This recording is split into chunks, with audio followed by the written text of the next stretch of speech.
Dans mon apprentissage de la langue italienne, alors que je commençais à me familiariser quelque peu avec sa phonétique et sa prosodie, j'ai brusquement compris que le centre de gravité de mon élocution s'était déplacé. Plus près des lèvres, vers l'orifice de la bouche. La pointe de la langue était tout à coup à l'honneur. Le son affluait contre le barrage des dents. Ce qui me frappait en outre dans le caractère enfantin de la phonétique italienne, c'était sa magnifique puérilité, son affinité avec le babil de la prime enfance, une manière de dadaïsme intemporel. E consolando, usava l'idioma che prima i padri e le madri trastulla. Favoleggiava con la sua famiglia dei Troiani, di Fiesole e di Rome. Et consolant l'enfant, elle employait l'idiome qui d'abord réjouit les pères et les mères, contait des histoires au milieu de ses familiers sur les Troyens, sur Fiesole et sur Rome. Avez-vous envie de lier connaissance avec les vocables de la rime italienne? Alors ouvrez n'importe quel dictionnaire de cette langue et feuilletez-le au hasard. Ici, tout rime avec tout.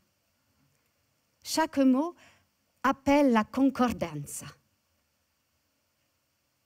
Merveilleuse est ici l'abondance des terminaisons qui s'épousent.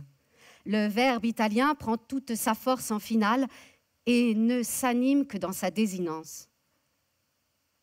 Chaque mot est pressé d'éclater, de s'envoler des lèvres, de s'échapper, de céder la place au suivant.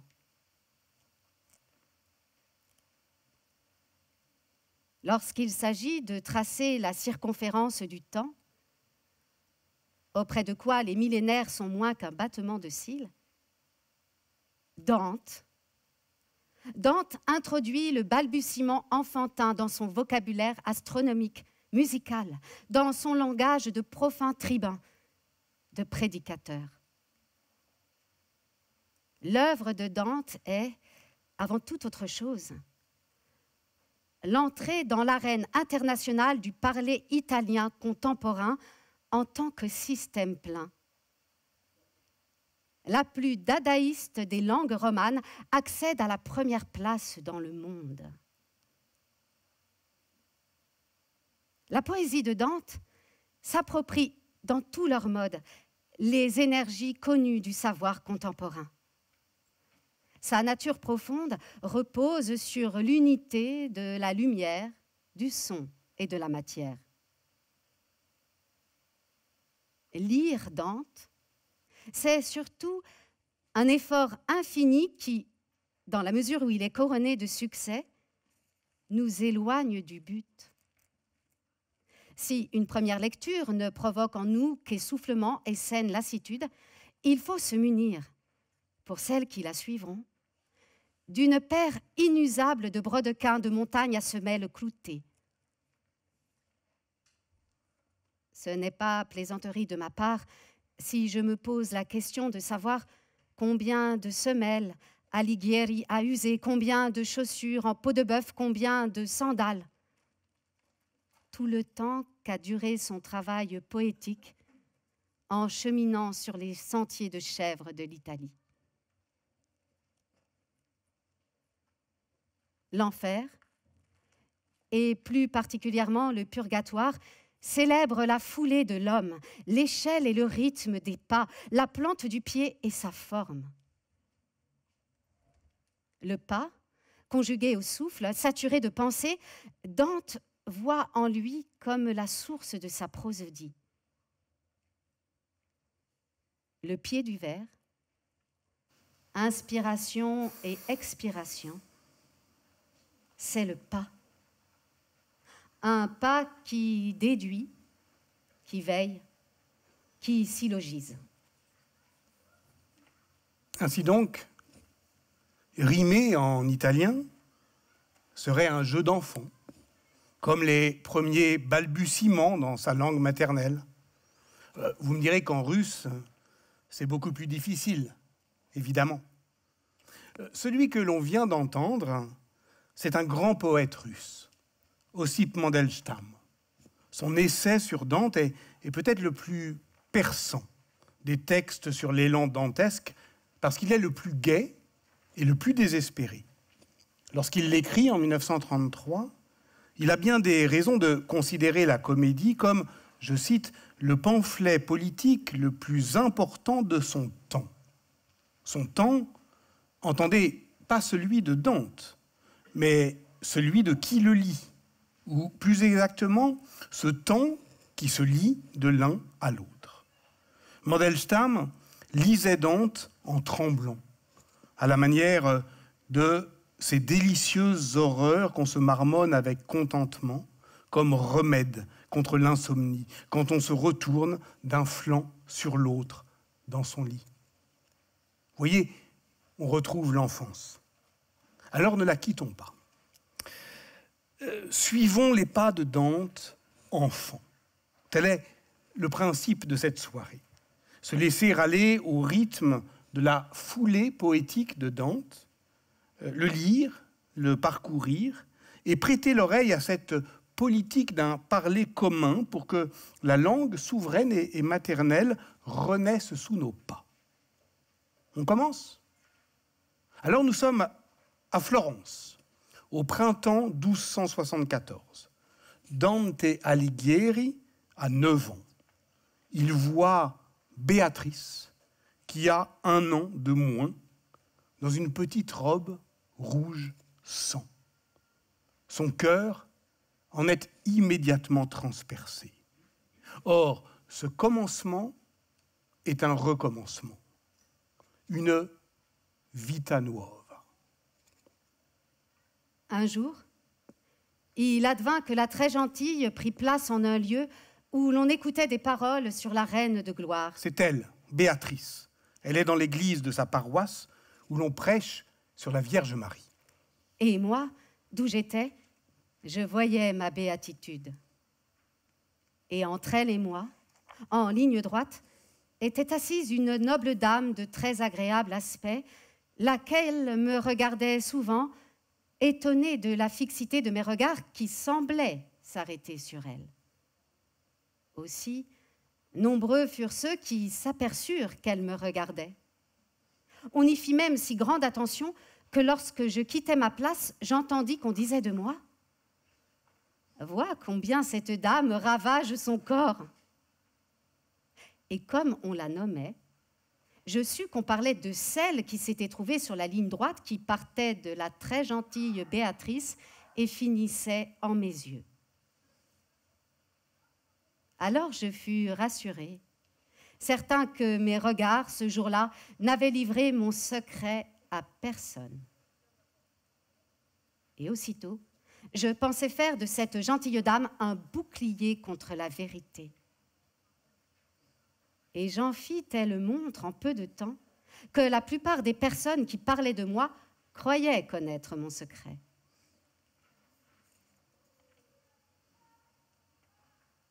La dame, grâce à laquelle j'avais pu longtemps cacher mon véritable amour, dut quitter la ville pour aller en un pays très lointain. Aussi, presque effrayée de voir la belle défense me faire défaut, je m'en désolais plus que je n'aurais pu croire. Et pensant que si je n'avais pas rimé très douloureusement sur son départ, les gens se seraient aperçus de ma feinte, je décidai de faire entendre quelques lamentations en un sonnet que je transcrirai ici, puisque madame fut l'origine immédiate de certaines paroles qui s'y trouvent. Et alors, je fis ce sonnet qui commence « Ô vous qui par la voix d'amour » Ô vous, qui par la voix d'amour passez,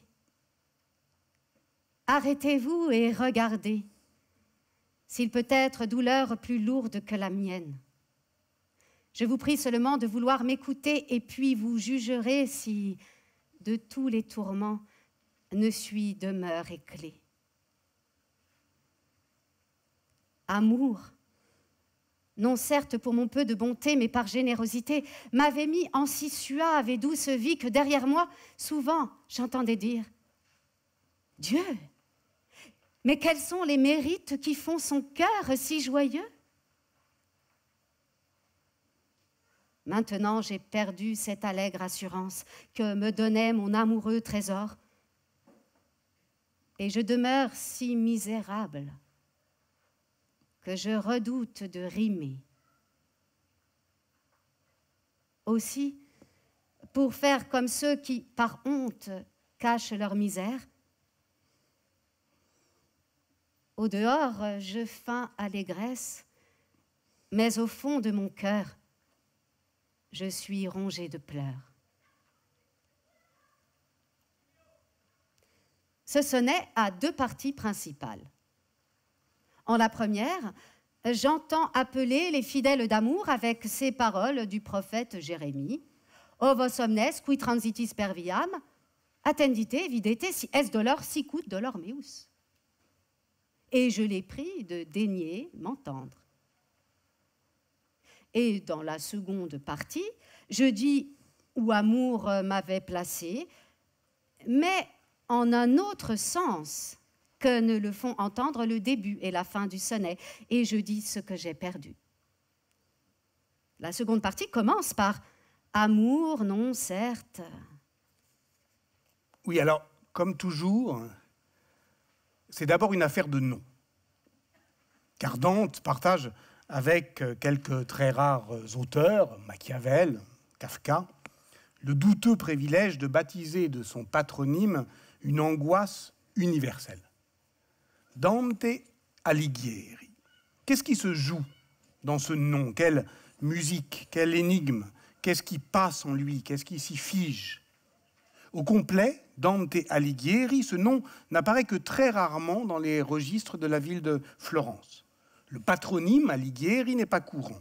Il est celui d'une famille noble, mais peu nombreuse, dont les origines remontent sans doute au XIIe siècle. Le poète place d'ailleurs dans son paradis l'ancêtre de la lignée, son trisaïeul, Cacciaguida, qui se disait, une aubaine pour un fondateur, fils d'Adam.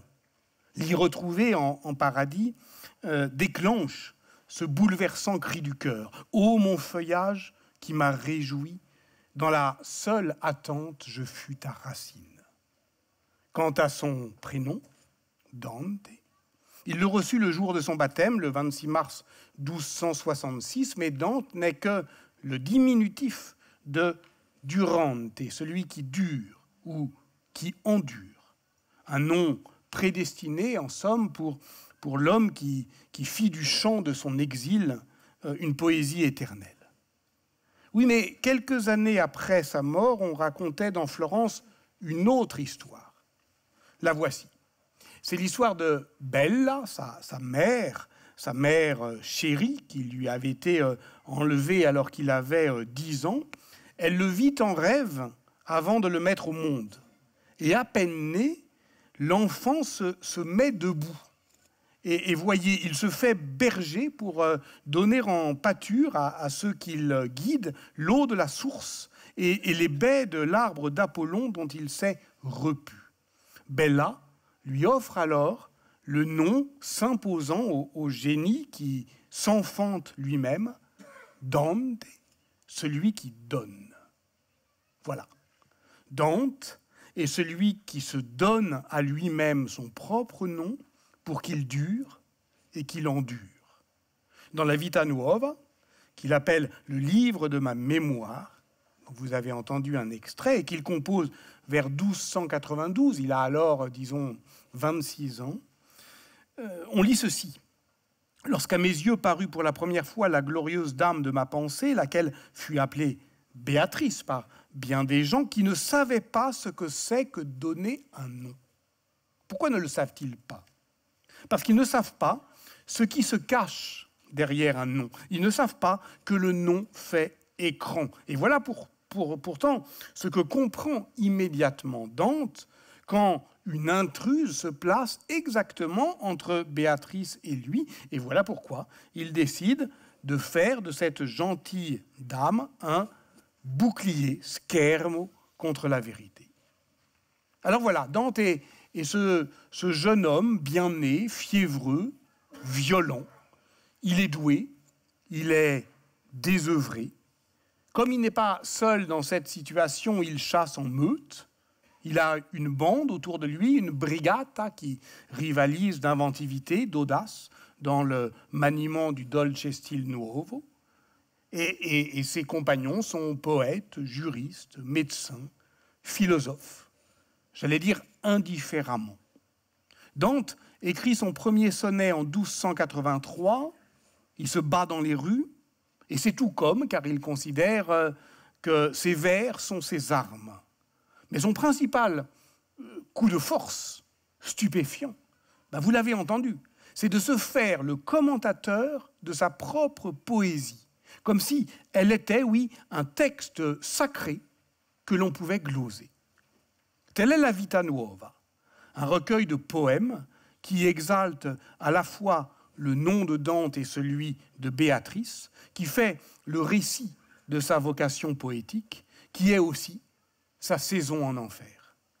Et les poèmes qui n'entrent pas dans l'arc narratif de ce petit livre, alternant prose et vers, eh bien Dante les laisse littéralement tomber. Ses éditeurs futurs ramasseront ces chutes et les appelleront rimes. Parmi elles, il y a une chanson étrange. Si étrange d'ailleurs que son attribution fut longuement incertaine et que le poète virtuose composa in lingua trena, en triple langue. Ai foris, pourquoi treiaves oculos meos? Et qui tibi fecci, che fatta me così spietata fraude? Iam odivisent verba mea grecci. Et selon qu'autre dame vous savez qu'un ganator non est degno di laude. Tu sais bien come gaude miserum eius qui presto la tour. Ieli speranc, et pas de moi non cure. Idius, quante malore, atque fortuna ruinosa datur. A colui chi, aspettando, il tempo perde, e mai già tocca di fioretto il verde. Et en français moderne, ça donnerait quoi? Ah, faux sourire, pourquoi avez-vous trahi mes yeux? Que t'ai-je fait pour que tu m'aies fait si cruelle tromperie? Même les Grecs auraient écouté mes paroles. Et par d'autres dames, vous savez que le trompeur n'est pas digne d'éloge. Tu sais bien comme il jouit le pauvre cœur de celui qui attend. Je l'espère encore, et elle n'en a cure. Ah Dieu, quel malheur et quelle infortune est donnée à qui, dans l'attente, perd le temps et jamais ne touche le bourgeon de la fleur. Chanson, tu peux aller partout, et j'ai parlé en triple langue pour que ma grave épine se sache par le monde. Que tous entendent peut-être, qui me tourmente en aura pitié. Que le Padre Dante me pardonne, écrit James Joyce en 1938 dans Finnegan's Wake. Mais je suis parti de sa technique de la déformation pour atteindre une harmonie qui vainque notre intelligence comme une musique. En tout cas, dans cette chanson en triple langue, je pense que vous avez au moins distingué la musique, enfin les trois musiques, celle solennelle et rythmée du latin, celle rappeuse de la langue d'oc et l'italien que l'on reconnaît si aisément. Mais voilà la différence essentielle, parce que l'italien, c'est la tare venue des langues romanes, et pourtant, elle naît pratiquement toute armée, debout, comme Dante lui-même, tel que sa mère l'avait rêvé. À la différence de la langue d'oc, qui était pourtant la langue politique et poétique de l'international des troubadours dont Dante faisait partie, l'italien demeure parfaitement compréhensible pour les Italiens d'aujourd'hui. Or, notre parcours de ce soir trouve son origine dans la prise de conscience de cette insuffisance.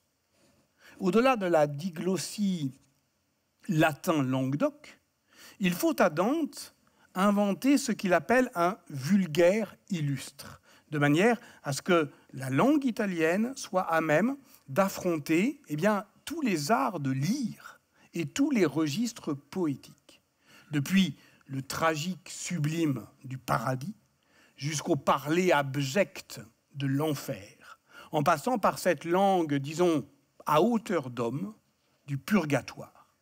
Mais il ne pense pas non plus qu'une écriture poétique suffise à fonder la langue, d'où le recours à la prose dans le convivio, le banquet, ce traité philosophique en langue vulgaire. Le banquet, donc. Nous y sommes. Dante y définit d'abord comment, après la mort de Béatrice, il est sauvé par la consolation de la philosophie. Mais la philosophie que Aristote décrit comme le bien commun de l'humanité, pourquoi ne s'écrirait-elle qu'en latin? Cela revient à réserver au seul clerc le festin de ce qu'il appelle le pain des anges. Dante écrit Il Convivio en italien, parce que ce banquet, il ne reçut jadis que les miettes. Il lui faut donc désormais tenir généreusement table ouverte, et je cite que celui qui, pour des raisons familiales ou sociales, est resté sur sa faim, vienne s'attabler avec tous ceux qui, pour des raisons semblables, en ont également été retenus. Attention toutefois, on mangera dans ce banquet le pain noir d'une philosophie plus âpre, car le monde vit mal. Et ce monde qui vit mal a besoin de philosophie morale, non de métaphysique.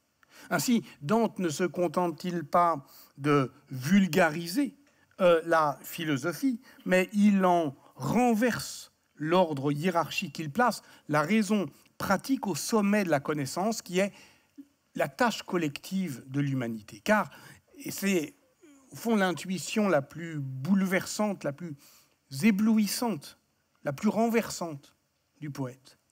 Il n'y a pas d'unité de l'espèce humaine hors de cette activité de pensée qui est commune et qui est nécessaire à tout ordre politique. Autrement dit, le lieu de l'intellection, là où ça pense, ce n'est pas le sujet, c'est l'humanité tout entière. Ce qui pense en nous, c'est le nous. Voilà pourquoi de l'éloquence en langue vulgaire est également, comme Il Convivio, un traité politique. Il propose une unité linguistique d'un genre nouveau qui n'est ni le retour à l'idiome premier, l'hébreu, ni l'usage d'une langue savante construite par consensus des docteurs, mais une unité dynamique qui se fabrique à partir de pratiques poétiques. Le péché de Babel fait entrer l'homme, écrit Dante, dans la région de dissemblance, chacun sa langue, mais il le fait aussi entrer dans l'âge des responsabilités. C'est d'ailleurs ce que dit Adam à Dante et Béatrice lorsqu'il le rencontre au chant 26 du paradis. Il est naturel à l'homme de parler, il l'est tout autant qu'il parle così ou così, selon ses désirs. Je cite « œuvre de nature et que l'homme parle, mais ainsi ou ainsi, così ou così, nature vous le laisse, faire ensuite vous-même comme il vous plaît. » Et ce qui lui plaît, à lui, poète, c'est de s'inventer une langue étrangère au creux même de son parler propre. L'italien de Dante n'est pas sa langue maternelle. D'ailleurs, il ne dit pas qu'elle est maternelle, mais coniutiva, c'est-à-dire qu'elle est la langue, c'est magnifique, dans laquelle se sont rencontrés ses parents, se sont parlés ses parents, qui les a donc conjoints. Lui naît de ce nous, mais il doit creuser dans cette langue un lieu où elle devient étrangère à elle-même. Bon allez, assez parlé.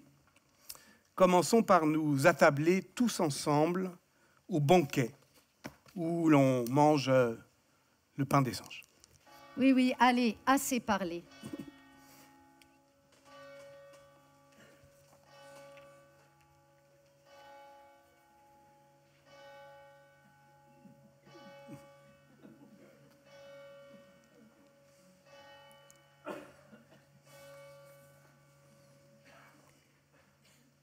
Ainsi que le dit Aristote au début de sa métaphysique, tous les hommes désirent par nature savoir. La raison peut en être et en est que chaque chose, poussée par la nécessité de sa nature, tend à sa perfection. Si bien que, dans la mesure où la science est la perfection ultime de notre âme, en laquelle se trouve notre ultime bonheur, nous sommes tous, par nature, assujettis à son désir. Mais à vrai dire, beaucoup d'entre nous sont privés de cette si noble perfection pour diverses raisons qui, à l'intérieur et à l'extérieur de l'homme, le détournent d'une disposition à la science. À l'intérieur, il peut exister deux défauts et obstacles. Le premier de la part du corps, le second de la part de l'âme. En ce qui concerne le corps, c'est lorsque les parties sont ainsi constituées qu'il ne peut rien percevoir, comme dans le cas des sourds et muets et cas similaires. En ce qui concerne l'âme, c'est quand la malignité l'emporte, de sorte qu'elle poursuit des délectations vicieuses, qui lui impose l'illusion qui la porte à tenir en horreur toute autre chose. À l'extérieur de l'homme, on peut entendre deux raisons. La première consiste dans les soins familiaux et civils qui occupent le plus grand nombre d'hommes et de femmes, de sorte qu'ils ne peuvent pas avoir le loisir de la spéculation. L'autre tient au défaut du lieu où la personne est née et nourrie, et qui fait qu'elle sera non seulement privée de toute école, mais éloignée des savants. Quiconque réfléchit bien pourra voir manifestement que rares sont ceux qui parviendront à l'attitude à laquelle tous aspirent, et innombrables, pour ainsi dire, ceux qui en seront empêchés devant vivre toujours affamés de cette nourriture. Et malheureux ceux qui, tels les moutons, se contenteront d'un mets ordinaire. C'est pourquoi, voulant dresser la table à leur intention, j'entends faire un banquet général de ce que je leur ai montré. Mais pour cela, Dante Alighieri, il te faut aller traquer celle que tu appelles la panthère parfumée, cette bête omniprésente mais insaisissable parce qu'elle laisse son odeur partout et qui est la langue illustre que tu dois inventer. Venons-en maintenant aux Toscans, lesquels, obnubilés par leur folie, semblent s'arroger le privilège du vulgaire illustre.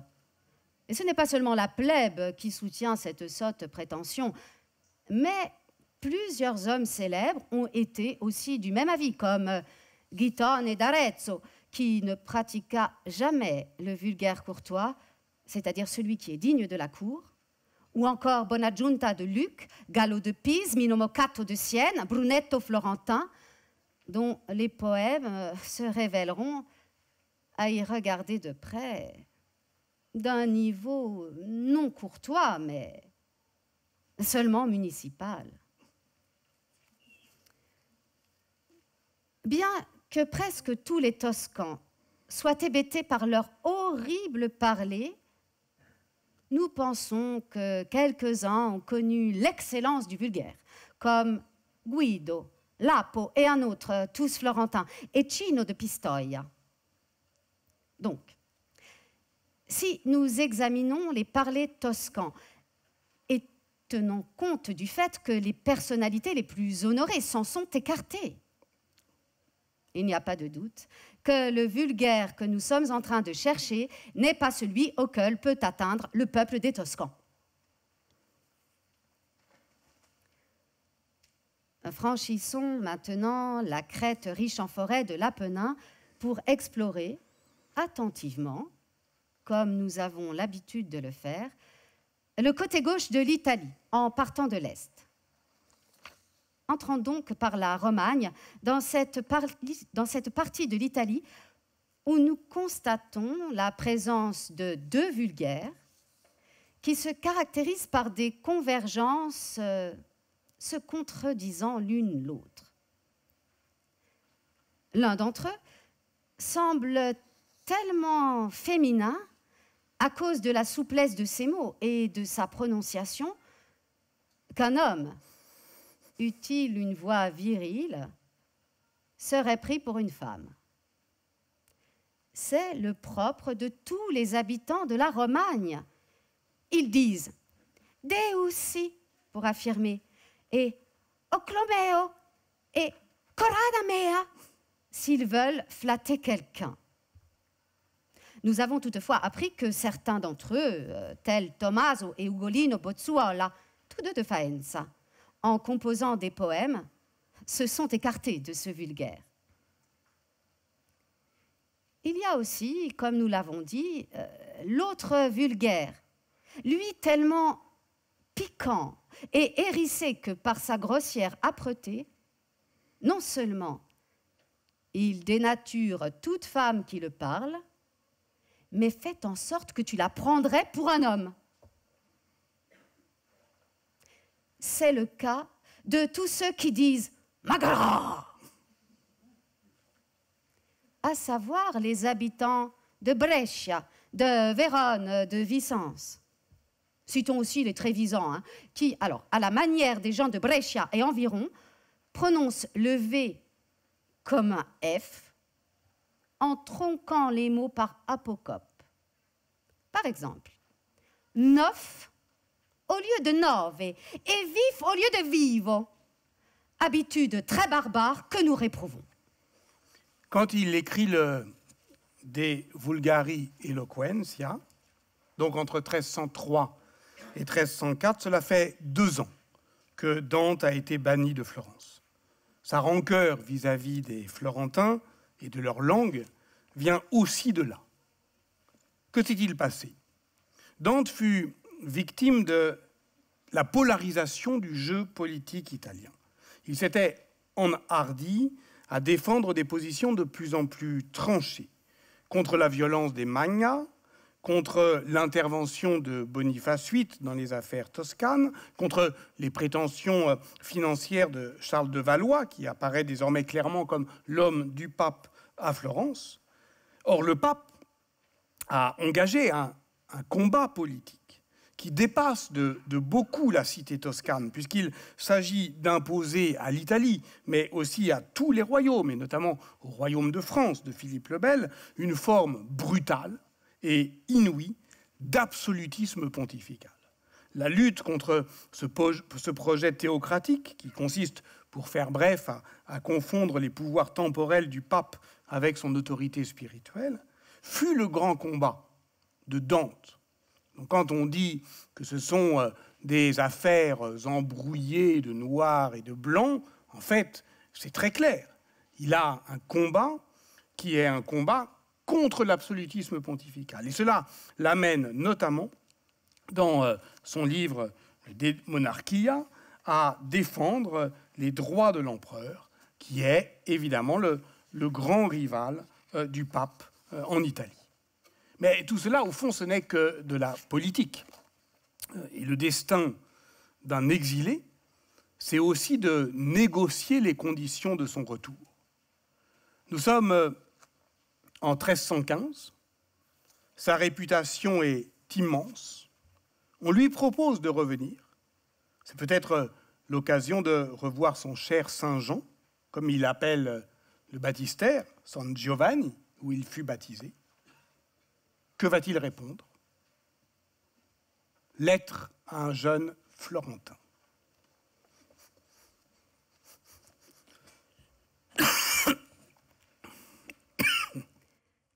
Par votre lettre, j'ai appris avec gratitude et attention à quel point mon retour dans ma patrie vous tient à cœur.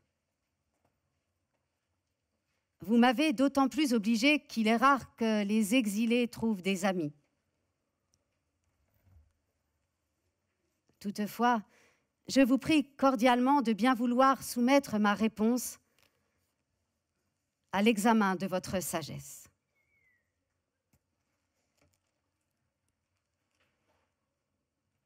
Voici donc ce que votre lettre, celle de mon neveu et celle de plusieurs amis, m'ont appris sur le décret qui vient d'être promulgué à Florence au sujet de l'acquittement des exilés.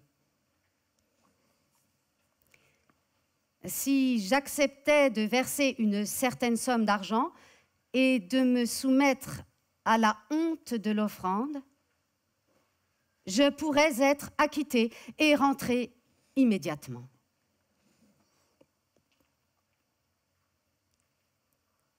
Est-ce donc là la grâce accordée à Dante Alighieri pour qu'il puisse retourner dans sa patrie après avoir souffert l'exil pendant presque 3 lustres?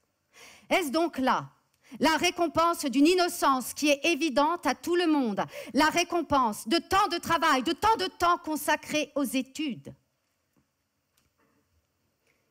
C'est une humiliation indigne d'un familier de la philosophie, d'accepter d'être offert presque en chaîne à la manière d'un tcholo quelconque et de tant d'autres infâmes.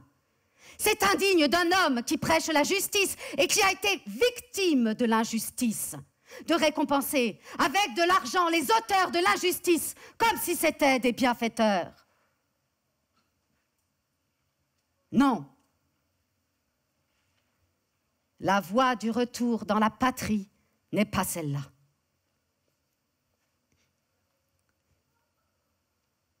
Toutefois,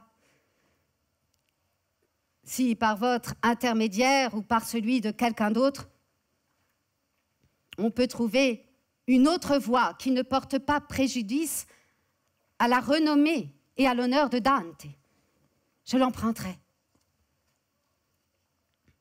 Mais si on ne peut retourner à Florence par une telle voie, jamais je ne retournerai à Florence. Et quoi donc? Ne pourrais-je pas m'adonner partout sous le soleil aux méditations sur la douce vérité, sans auparavant devoir me rendre avec déshonneur et ignominie à la cité et au peuple de Florence? Non, ce ne sera certainement pas le pain qui me manquera. Encore le pain noir du convivio. En tout cas, Dante tient là sa vengeance. Non, il ne reviendra pas. Pire, il transformera son exil en un reproche éternel. Pas seulement en faisant de l'enfer de la comédie une longue chaîne de vitupération contre ses ennemis, mais parce que le nom même de Dante, dans toute l'Italie, fera le bruit d'un gigantesque remords. Il faut pour cela inventer une forme. Virgile avait continué l'Iliade de Homère par son Énéide. Dante eut la folle ambition de poursuivre l'Énéide par un long poème sacré de plus de 14 000 vers en langue vulgaire, la comédie. Virgile l'y accompagne pour parcourir le grand entonnoir des enfers avant de gravir la montagne du purgatoire, dernière cathédrale du Moyen-Âge, avait écrit Georges Duby. Et c'est Béatrice, triomphante, qui mène la danse tournoyante du paradis, hissant le poète aux limites de la perception humaine, mais aussi au sommet de son art. Car tout ce qu'a écrit Dante depuis la Vita Nuova culmine dans sa vision du paradis. La redécouverte par les romantiques des spirales cauchemardesques de l'enfer a pu faire croire que Dante était un poète de l'absolu du mal. De même que ceux qui ne l'ont pas lu pensent que la comédie est un interminable poème mythologique. Mais bien au contraire, Dante saisit son lecteur par sa vitesse, par sa manière de brusquer les mots, d'en entrechoquer les sonorités. Tout y cavale, rapide, au pas de l'homme, qui est le seul et grand sujet de la comédie. C'est pourquoi, si le monde d'aujourd'hui déraille, la cause est en vous-même, et c'est en vous qu'il faut la chercher. Qu'est-ce que ça donne, un chant de la comédie? Eh bien, écoutez, voilà le chant 15 de l'enfer. C'est un moment qui est bouleversant et terrible parce que c'est le moment où Dante retrouve dans l'enfer, dans les flammes de l'enfer, son maître. Et il s'en étonne. Siete voi qui ser Brunetto, c'est toi, Sir Brunetto? Oui, c'est lui. Brunetto Latini, juriste et fin lettré, homme politique engagé, hardi théoricien de la forme républicaine du gouvernement. Brunetto Latini incarnait, en somme, toutes les valeurs civiques de l'intellectuel communal. En écrivant le livre du Trésor, qui est la première encyclopédie en langue vulgaire, Latini avait déjà audacieusement arraché à l'Église ce patrimoine précieux du savoir accumulé que les clercs gardaient jalousement sous les verrous linguistiques du latin. Mais il l'avait fait en français, ou plus exactement en picard, pendant son exil en France. Et cela, Dante ne lui pardonnait pas. D'où la scène poignante de l'enfer, où le maître, la face brûlée, reconnaît son disciple, qu'il tire par un pan de son manteau. Et on a à la fois Brunetto Latini qui lui prédit la gloire et Dante qui lui déclare sa dette. Vous m'enseignez, heure après heure, comment l'homme se rend éternel. M'insegnavate come l'uomo s'eterna.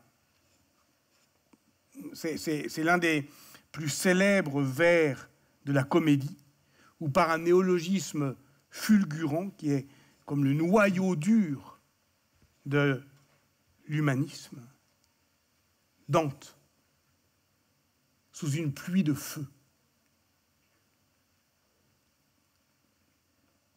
À présent, nous porte une des dures berges, et la brume du ruisseau la recouvre, sauvant ainsi du feu l'eau et ses bords. Comme les Flamands entre Vissot et Bruges, craignant le flot qui s'élance contre eux, font un rempart pour que la mer s'en aille. Et comme les Padouans le long de la Brenta, pour défendre leur ville et leur château, avant que la chaleur touche la Carinthie. Ainsi, à telle image étaient ces remparts-ci, sinon que l'architecte, quel qu'il fût ici, ne les avait faits ni si hauts ni si grands.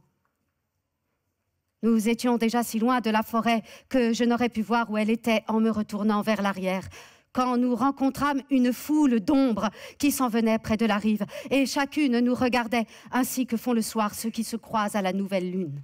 Elle clignait des yeux vers nous, comme le vieux tailleur au chat de son aiguille. Regardé ainsi par semblable famille, je fus reconnu par l'un d'eux qui me prit par le pan de ma robe et cria « Merveille !» Et moi, quand il tendit le bras, je fixai mes regards sur sa figure cuite, si fort que le visage brûlé n'empêcha pas à mon esprit de le connaître. Et tendant la main vers sa face, je répondis « Vous êtes ici, Ser Brunetto ?» Et lui « Oh, mon fils, qu'il ne te déplaise si Brunetto Latino retourne sur ses pas avec toi et laisse aller la file. » Je lui dis « Je vous en prie tant que je peux, et si vous voulez que je m'assoie auprès de vous, je le ferai, s'il plaît à celui-ci que j'accompagne. »« Ô fils, dit-il, quiconque s'arrête un peu de ce troupeau gît ensuite pour 100 ans sans pouvoir s'abriter quand le feu le blesse. Poursuis donc ta route, Moi, j'irai sur tes pas, et puis je rejoindrai ma compagnie qui va pleurant ses peines éternelles. » Je n'osais pas descendre de la berge pour aller près de lui, mais je tenais la tête baissée comme qui chemine avec respect. Il commença. « Quelle fortune ou quel destin t'amène ici avant ton dernier jour? Et qui est celui-ci qui te mène ici-bas? » « Là-haut, sur terre, dans la vie sereine, lui répondis-je. Je me perdis dans une vallée avant que mon âge fût à sa plénitude. Hier matin seulement, je lui tournais le dos. Celui-ci m'apparut comme j'y retombais et me ramène chez moi par ses voici. Et lui, à moi. Si tu suis ton étoile, tu ne pourras jaillir, tu ne pourras faillir au port glorieux si j'ai bien vu dans la belle vie. Et si je n'étais pas mort trop tôt, voyant le ciel être si bienveillant, je t'aurais aidé dans ton ouvrage. Mais ce peuple ingrat et méchant qui descendit de Fiesole autrefois et qui tient encore du mont et du rocher sera ton ennemi pour tes bonnes actions. Et c'est justice, car parmi les âpres sorbiers, le doux figuier ne peut donner ses fruits. En saint renom sur terre les nomment aveugles, ces gentes avares, envieuses, orgueilleuses. Fais que leurs mœurs ne t'atteignent pas. Ta fortune te réserve tant d'honneur que les deux parties auront faim de toi, mais il y aura bien loin du bec à l'herbe. Que les bêtes de Fiesole fassent litière d'elles-mêmes et ne touchent pas à la plante, si quelqu'une pousse encore dans leur fumier, en qui revit la semence sacrée de ces Romains qui y restèrent lorsque tant de malice vint s'y loger. Si ma demande était comblée, lui répondis-je, vous ne seriez pas encore mis au banc de la vie humaine, car dans ma mémoire est gravée et me navre à présent la chère et bonne image paternelle de vous quand sur la terre, heure après heure, vous m'enseignez comment l'homme se rend éternel. Quel gré je vous enseigne durant toute ma vie, il faut que dans ma langue, on le discerne. Ce que vous avez dit de mon sort, je l'écris et je le garde à commenter avec un autre texte pour dame qui saura lire si je vais jusqu'à elle. Je veux seulement qu'il vous soit clair pour que ma conscience ne me remorde pas, que pour la fortune, comme elle veut, je suis prêt. Telle prédiction n'est pas nouvelle à mon oreille, mais que fortune tourne sa roue comme elle voudra et le vilain sa pioche. Mon maître alors se retourna vers le côté droit, me regarda et dit « Bon entendeur qui comprend bien. » Cependant, je m'en vais en causant avec Ser Brunetto, lui demandant qui sont ses compagnons les plus connus et les plus grands. Il me répond « Il faut en connaître certains, et sur les autres, il vaudra mieux se taire. Le temps serait trop court pour les nommer tous. Sache en un mot qu'ils furent tous clairs et grands lettrés, de grand renom, et tous se souillaient sur terre du même péché.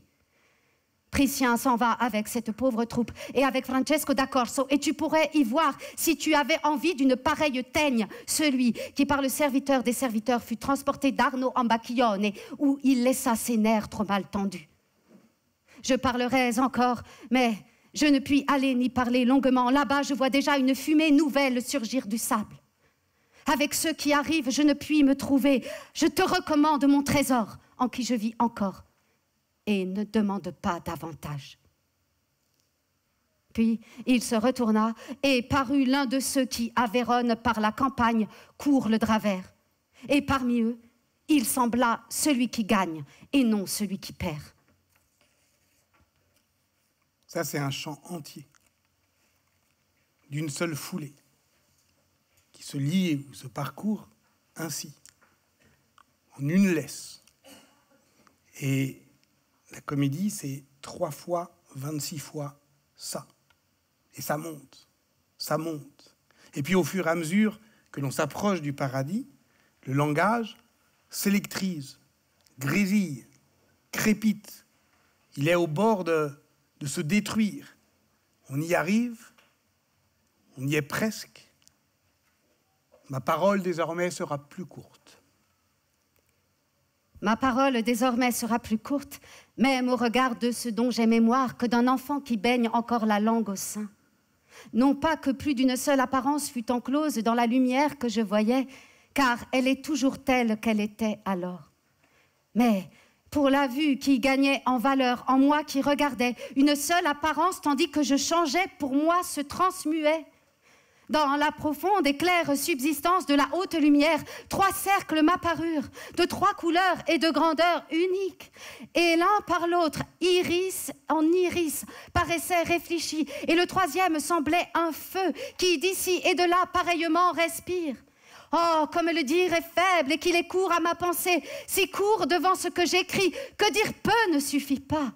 Oh, lumière éternelle qui seule en toi réside, seule te pense et par toi entendue, en t'entendant rit en toi-même et t'aime. Ce cercle ainsi conçu qui semblait en toi, lumière réfléchie, longuement contemplée par mes yeux, à l'intérieur de soi, de sa même couleur, me sembla peint de notre image, si bien que mon regard était tout en elle.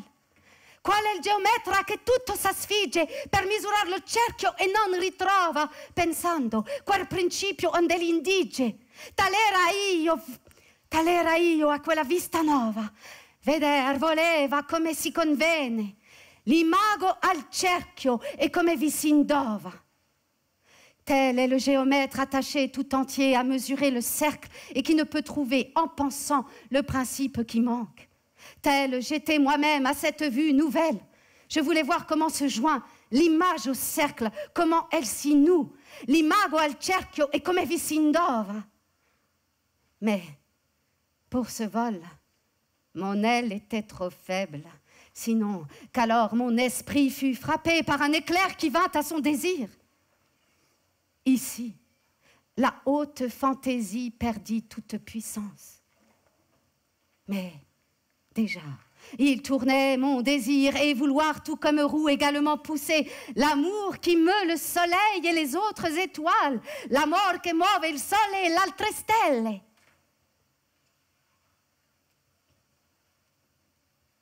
Vous avez entendu? Dante néologise à tout va. Il greffe sa langue sur l'adverbe, ce qui est, disent les spécialistes, un procédé classique de la poésie arabe, et il invente ici un verbe, indovarsi, qui est composé de la préposition in et de l'adverbe dove, et qui est évidemment impossible à traduire. Chez André Pézard, cela donne « Je voulais voir comment s'unit l'image au cercle, comment elle y prend lieu ». Indovar. Voulant voir comment pouvait s'accorder cette image au cercle et s'y intégrer dans la traduction de Daniel Robert. Et sous la plume de Jean-Charles Vegliante, je voulais voir comment avait pu se joindre la figure au cercle et quel lieu elle y scelle. Avec Jacqueline Risset, dont on a entendu la traduction, c'est plus troublant. Je voulais voir comment se joint l'image au cercle, comment elle s'y noue. Du verbe nouer, mais si je le lis à haute voix, vous entendez aussi le pronom nous. De même, peut-être que lorsqu'on dit nous dans la langue courante, entend-on toujours un peu à l'intérieur même du mot ou. Bon, on le sait, la langue française spatialise à tout va. Elle fait des lieux avec des sujets. Et commentant cette difficulté dans son Dante écrivain, Jacqueline Risset écrit qu'il faudrait peut-être ici être encore plus audacieuse qu'elle ne le fut dans sa traduction et rendre indovarsi par s'inouer. S'inouer. Là, on est au plus ténu, on est au plus proche de ce qui nous a rassemblés ce soir et de ce qui bientôt va nous séparer au terme du parcours. Alors, comment se séparer? Eh bien, peut-être en écoutant le petit tintamarre que font les vers de Dante lorsqu'ils s'inscrivent dans la mémoire d'un homme. Le poème était encore inachevé qu'il courait sur toutes les lèvres.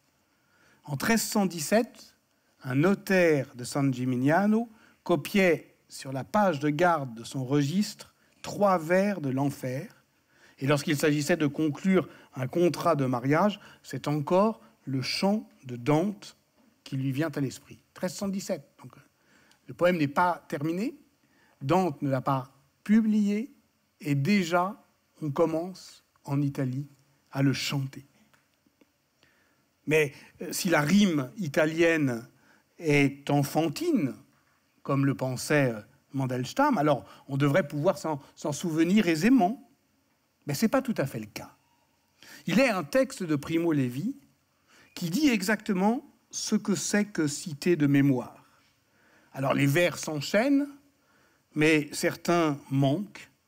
Alors il bute sur des lacunes, il s'énerve, il se reprend, d'autres arrivent, mais dans le désordre, il reconstitue le tout, enfin presque tout.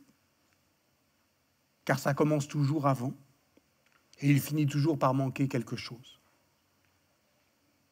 On peut entendre ce texte comme, je pense, comme un hymne aux arts de lire. C'est une faute de dire qu'Auschwitz est dantesque, car l'Inferno est le contre-champ de l'enfer concentrationnaire. C'est le champ de résistance de la haute culture qui permet à l'esprit de ne pas se laisser exténuer par la machine de destruction du sens et de l'homme, et du nom de l'homme. Voici pourquoi, au fur et à mesure des réécritures de « Si c'est un homme », dont le titre même est une réminiscence dantesque, « Considerate se questo è un uomo », au fur et à mesure de ces réécritures, donc, se multiplient les références aux poètes de la comédie. Primo Levi se souvient notamment qu'un des gardes criait aux déportés « Garde à vous, âme méchante », comme au 3e chant de l'enfer.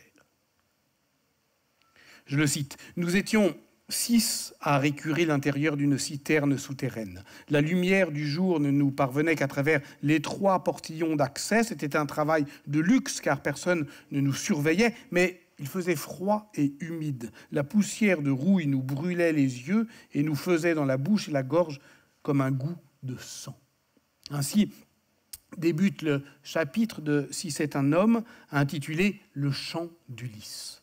Primo Levi l'a appelé ainsi car il y raconte un voyage et le poème qui l'accompagne. Un parcours à Auschwitz. Toute lecture est un parcours. Avec Jean. Jean est un étudiant alsacien qui est le piccolo du commando. Le piccolo, c'est le livreur commis. Il vient de le héler pour lui demander de l'aider afin d'aller chercher la soupe à l'autre bout du camp. Et Primo Levi remonte donc de sa citerne, 1 kilomètre aller, 1 kilomètre retour, avec la marmite de 50 kilos enfilée sur des bâtons, mais l'aller est agréable. Et alors, ils prennent leur temps. Le piccolo lui demande de lui apprendre quelques mots d'italien. Alors Primo Levi commence à lui réciter un chant de Dante, à lui réciter et à lui traduire, et à lui commenter en même temps, comme Dante, dans la Vita Nuova. C'est le 26e chant de l'enfer qui met en scène Ulysse. Mais non pas notre Ulysse, non pas le héros du retour, qu'est l'Ulysse de l'Odyssée, que nous lisons aujourd'hui, et que Dante ne connaissait pas. Un Ulysse médiéval, c'est-à-dire amputé, mutilé. Un Ulysse qui s'abîme en mer, au-delà des colonnes d'Hercule. Son navire et son équipage sombrant aux abords de l'île du Purgatoire, dans Il mare aperto.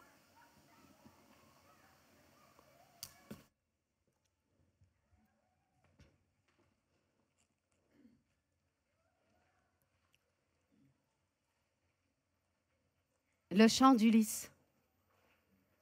À savoir comment et pourquoi cela m'est venu à l'esprit. Mais nous n'avons pas le temps de choisir. Cette heure n'est déjà plus une heure. Si Jean est intelligent, il comprendra. Il comprendra. Aujourd'hui, j'en suis sûre. Qui est Dante? Qu'est-ce que la divine comédie? Quelle étrange sensation de nouveauté on éprouve à tenter d'expliquer brièvement ce qu'est la divine comédie, la structure de l'enfer, le contrepasso, Virgile représente la raison, Béatrice la théologie. Jean est tout oui. Et je commence lentement, avec application. Lo maggior corno della fiamma antica comincio a crolarsi mormorando, por come quella cui vento affatica. Indi, la cima in qua e in là menando, come fosse la lingua che parlasse, mise fuori la voce e disse quando. Là, je m'arrête et j'essaie de traduire.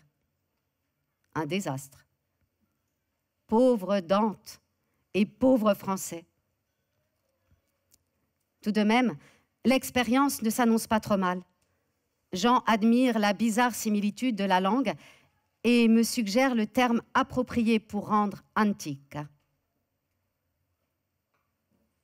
Et après, quando? Rien. Un trou de mémoire. Prima che Sienea la nominasse. Nouveau blanc. Un autre fragment inutilisable me revient encore à l'esprit. La pietà del vecchio padre nel debito amore che doveva Penelope far lieta. Mais est-ce que c'est bien ça? Ma misime per l'alto mare aperto. Ce vers-là, si, j'en suis sûre. Je m'efforce fort d'expliquer à Piccolo, de lui faire voir pourquoi misime n'est pas je me mis. C'est beaucoup plus fort, beaucoup plus audacieux que cela. C'est rompre un lien, se jeter délibérément sur un obstacle à franchir. Nous la connaissons bien, cette impulsion. L'alto mare aperto. Piccolo a voyagé en mer, il sait ce que cela veut dire. C'est quand l'horizon se referme sur lui-même, dégagé, rectiligne, uni, et qu'il n'y a plus dès lors que l'odeur de la mer. Douce chose férocement lointaine. Mare aperto. Mare aperto. Je sais que ça rime avec deserto, diserto.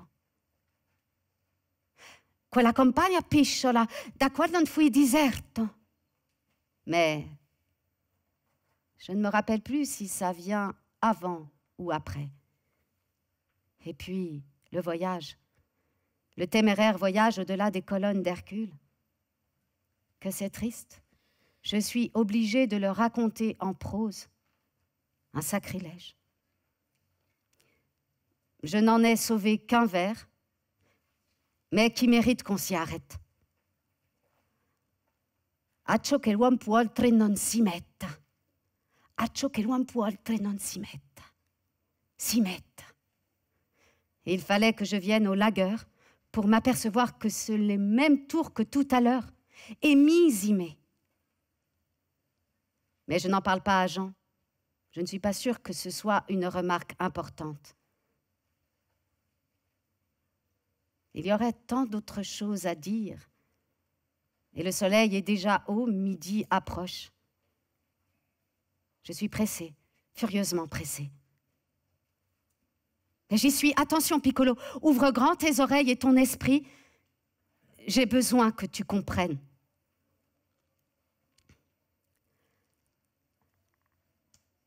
Considerate la vostra semenza. Fatti non foste a viver come brutti, ma per seguir virtute e conoscenza. Considérez votre semence. Vous ne fûtes pas faits pour vivre comme des bêtes, mais pour suivre vertu et connaissance.